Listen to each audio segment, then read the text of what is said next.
See, spiritual things are very different.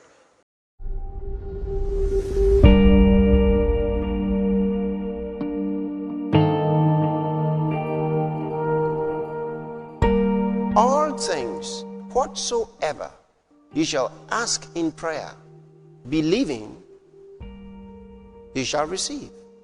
You choose to believe. There are people who have chosen not to believe.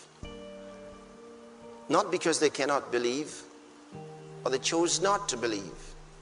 And you know, if you don't believe, God can't help you. Because in Hebrews chapter 11 and verse 6, the Bible says, without faith, it is impossible to please God. It is impossible without faith to please God. Now, these scriptures let us know that we can actually determine how far we can go in life, how successful we could be, how prosperous we could be, what kind of life, how healthy we could be. You know, there are people who walk according to their feelings. If they feel good today, then God is with them. If they feel bad today, then God is not with them. Sometimes people pray and they say, well, when I prayed, I really felt close to God. I felt like heaven was down. And then some other times they pray and then they say, well, heaven was like brass. Looks like my prayer didn't go beyond the ceiling. It appears God's not hearing me anymore. There are even people who cry that way. They say, well, I used to feel the love of God so strong, but now I can't even feel the presence of God, and then they start crying. It's got nothing to do with your feelings. Are there no people who go to the doctor and they think everything is all right? They say, well, I just want to have a checkup, that's all. A regular checkup. Some people think they've got to see the doctor every 3 months, some others every month, some every 6 months, some every year or every 2 years. But we're told you've got to see the doctor sometime in your life. You don't have to. That's not in the Bible, is it? The Bible shows us God's a good God. Amen. He is good. And when you get sick, it's not God who makes people sick. He never makes people sick. Somebody said, sometimes God can make you sick so that he will heal you and get glory out of it. What kind of a God do you really think he is? God makes people well. And the Bible says Jesus healed all that were oppressed of the devil. It was Satan who oppressed them, and it was God who anointed Jesus to heal them. So God and Jesus heal. The devil oppresses. Sickness is not from God. Failure is not from God. He doesn't take away from you, he gives you. If we don't know the will of God, we are left confused. And the Bible says God is not the author of confusion. He's not confusing. Somebody said God walks in mysterious ways, his wonders to perform. He's not mysterious. To be mysterious is to be confusing. It means they can't tell where you're going, where you're coming from, what you're going to do. No. That's not in the kingdom of God. When you are born again, you are enlightened by the Holy Ghost. And that's why Paul prayed for the Ephesian church, that God will grant them the spirit of wisdom and revelation in the knowledge of God. The eyes of their understanding to be enlightened, that they may know the will of God. Hallelujah. You have to understand the cancer that you got is not from God. It's not the will of God. You don't need it. You don't require it. Nobody around you needs it. And God doesn't have it in heaven to distribute. He doesn't give out cancers. He doesn't give out deafness. He doesn't give out lameness. And he doesn't cause accidents. As Jesus told us, anything is possible. But there are things that frustrate the power of God. Can anybody frustrate the power of God? Emphatically, yes. Jesus said, you have made the word of God of none effect by your traditions. That's what he said to the Jews. He said, you have made the word of God of none effect by your traditions. There are people the word of God just can't work for because of their traditions. This is the way we've always done it, and this is the way we're going to do it. Now, Moses, with a rod in his hand, split the Red Sea wide open. Now, where in the world did Moses see that before?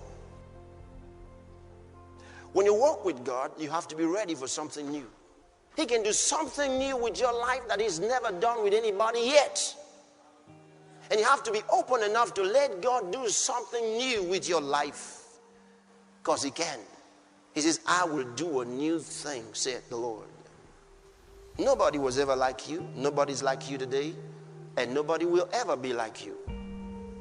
Which means you're called with a specific purpose on earth to do something unique that will add to this world and the kingdom of God. Amen. Hallelujah. See, once you have that idea, you know where you're going. You set your sail. And nothing can stop you because no one has ever seen someone like you before. Glory to God. You understand? No one has ever met someone like you, exactly like you before. So they can't tell how it's going to work. Hey, come on. Look at this. Let's think about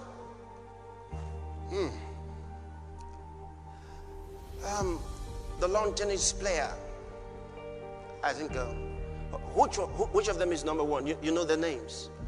Think about the best ones in the world. All right, the best ones, all the best ones. Okay, all right, you know them.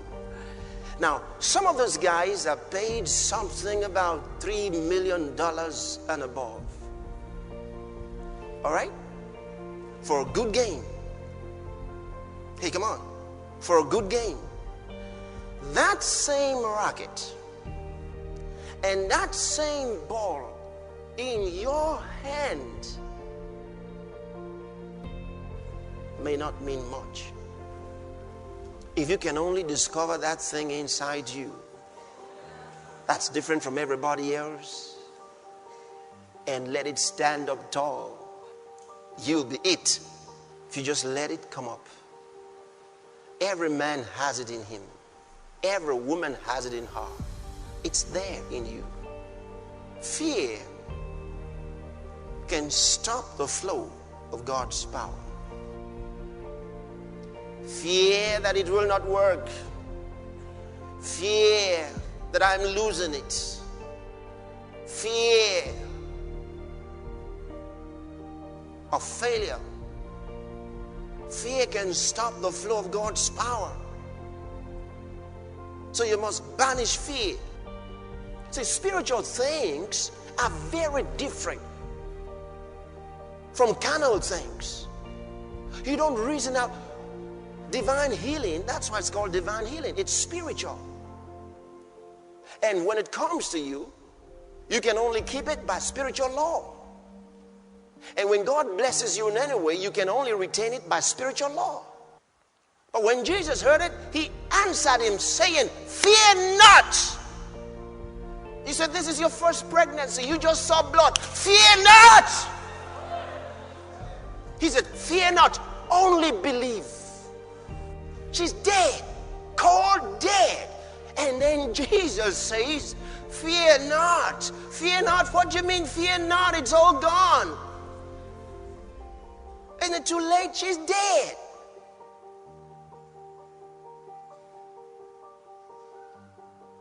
The master says, fear not, only believe. I love Jesus. He refused to recognize death. You remember what he did at the grave of Lazarus? When he called Lazarus out of the grave like he would call a man out of another room. He didn't say rise from the dead. He didn't rebuke death. He said, Lazarus, come out. Like you talk to a living person. She's not dead. She's asleep.